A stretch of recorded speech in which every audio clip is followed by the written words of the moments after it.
Fala pessoal, beleza? Tudo bem? Eu vou começar agora um conjunto de vídeos que tem como objetivo introduzir determinados temas de filosofia. Então a filosofia, como a gente costuma trabalhar, como eu costumo trabalhar no ensino médio, no cursinho, ela trabalha com alguns eixos temáticos. Eu costumo dizer que os eixos temáticos da filosofia são os seguintes: a ética, a política, a epistemologia, obviamente o eixo introdutório, que é aquilo que introduz a filosofia, e o eixo estético.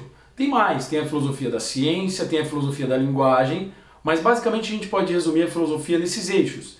E hoje, especificamente, o eixo temático, a parte introdutória do eixo temático que eu vou trabalhar, é o eixo da filosofia política. Bom, adentrando no tema da política, na definição da política, eu queria deixar claro primeiro que esse vídeo ele não tem como objetivo trabalhar com partido nenhum, não tem como objetivo trabalhar com frente ideológica nenhuma, com ideia partidária nenhuma, mas tão somente trabalhar primeiro o que é política, depois o que é filosofia política, e em terceiro lugar os principais temas discutidos dentro da filosofia política. Essa aula é legal não como uma aula para você aprender sobre determinado autor, mas para você fazer um mapeamento daquilo que é importante estudar e dos problemas que esses autores levantaram. Então, uma aula introdutória de um eixo temático, ela é muito importante, um vídeo desse caso, né?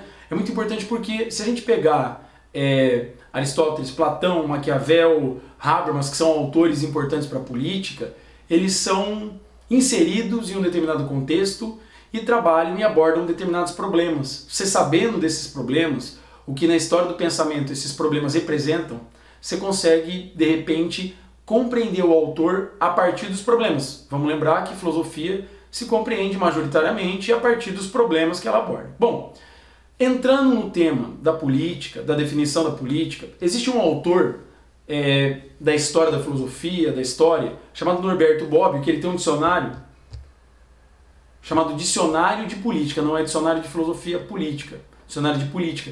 Esse dicionário é uma das coisas mais completas que existem para a gente trabalhar termos de política. Se você quiser ser um cientista político, entender um pouquinho de política, é muito interessante ter esse dicionário em mãos porque ele é muito bom, ele é preciso, ele é muito completo.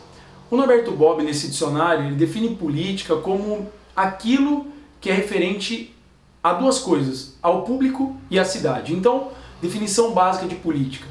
Política é aquilo que é referente à cidade, aquilo que é referente ao público, à vida pública. Então a política ela aparece como uma forma de característica, de estrutura da vida humana, independente da filosofia, que é a relação humana com o público, que é a relação humana com a construção de uma cidade. Aí que a filosofia política, por ela ser filosofia, então a gente tem que saber um pouquinho do espírito da filosofia. Se a política é a vida pública, a questão da cidade, inicialmente, a filosofia política aparece como uma reflexão acerca do porquê, do fundamento da cidade.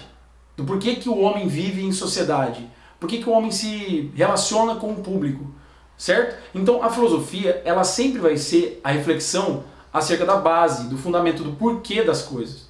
A filosofia política, então, ela não é a política, mas ela é a reflexão dos porquês que a política funciona de um determinado modo, ou como a política deveria funcionar, como deveria ser estruturalmente, como deveria ser a base da política.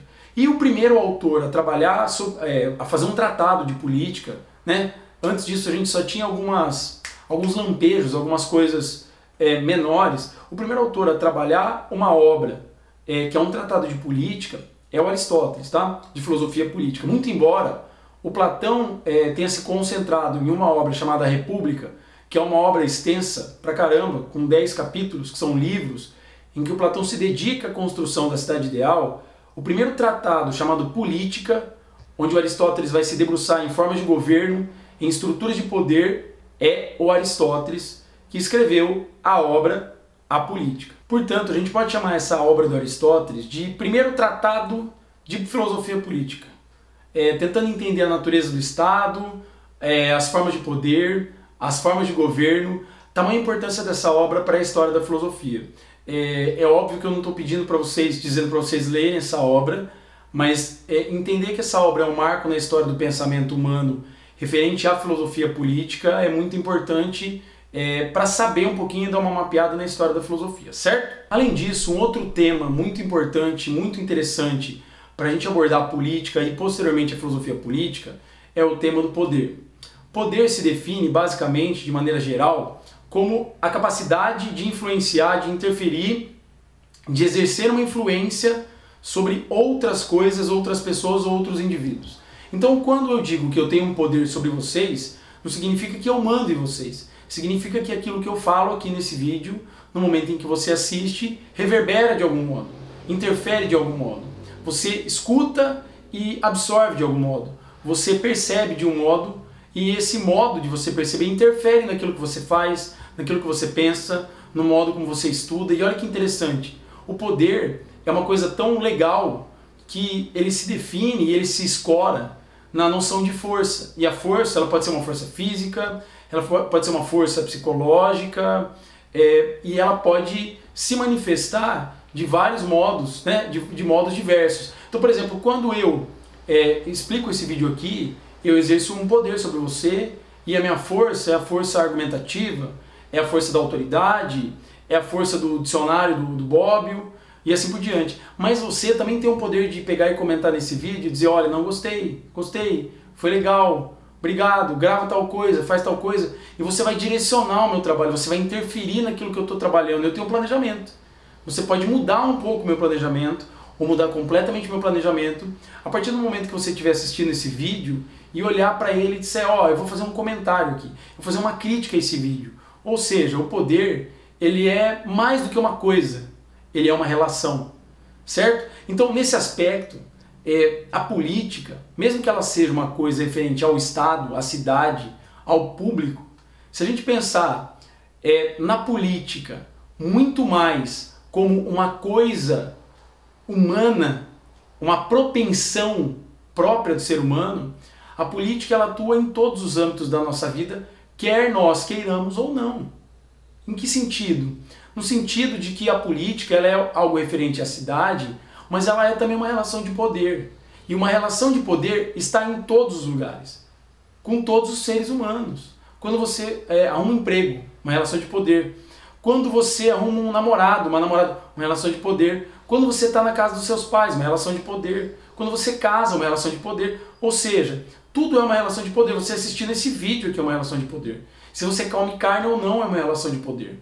Ou seja, tudo que o ser humano faz interfere em outros seres humanos e, por sua vez, se estrutura como uma relação de poder. Nesse aspecto, eu posso dizer que a política ela pode operar no âmbito macro, no âmbito geral, no âmbito do Estado, no âmbito do guto, para com o prefeito, o governador, o presidente, todo mundo. E isso pode operar no âmbito micro, que é a minha relação com os meus pares, com os meus colegas de trabalho, com a minha família, com os meus alunos, com aqueles que são mais próximos de mim. Então a política, enquanto relação de poder, ela é algo que permeia a nossa vida para sempre. E a filosofia política ela vai questionar esses fundamentos dessas relações de poder, sejam elas relações menores, entre aspas, né? Porque menores só com relação à quantidade, ou maiores. Por exemplo, o Aristóteles é um autor que ele vai questionar, e questionar não é duvidar, não é criticar, a questão da família. O Platão também. Eles são autores que têm visões diferentes em relação à família e à importância da família no Estado. E aí surgem questões que são fundamentais à política, que são questões como qual a importância da família no Estado? Qual a importância da educação no Estado? A família deve educar um jovem ou o Estado deve educar um jovem? A quem é a responsabilidade da educação? A quem deve ser a responsabilidade da educação? Olha que coisa interessante, isso é uma discussão dos dias de hoje, que é uma discussão já presente na filosofia platônica e na filosofia aristotélica com relação à política.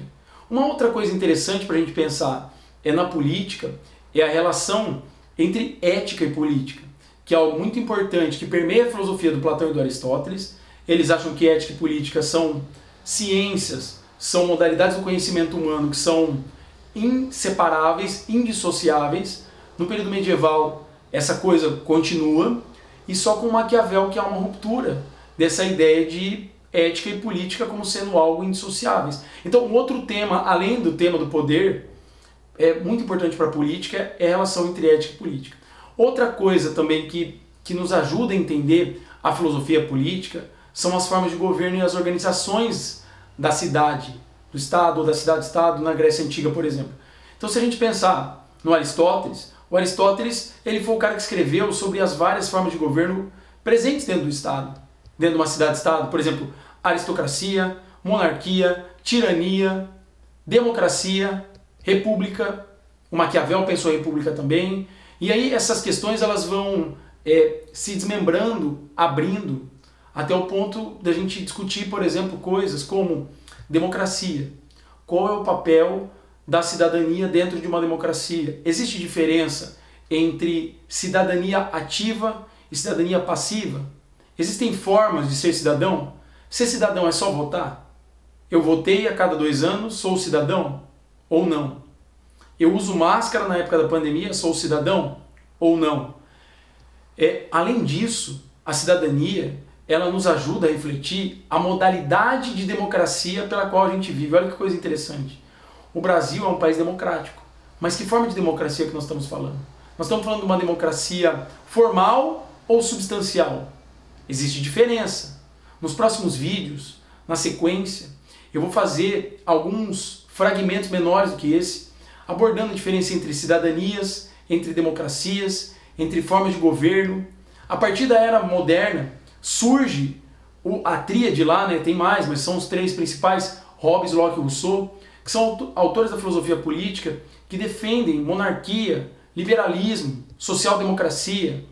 O Locke, como representante do liberalismo, ele é um autor que é contrário à monarquia e, portanto, ele defende mais liberdade.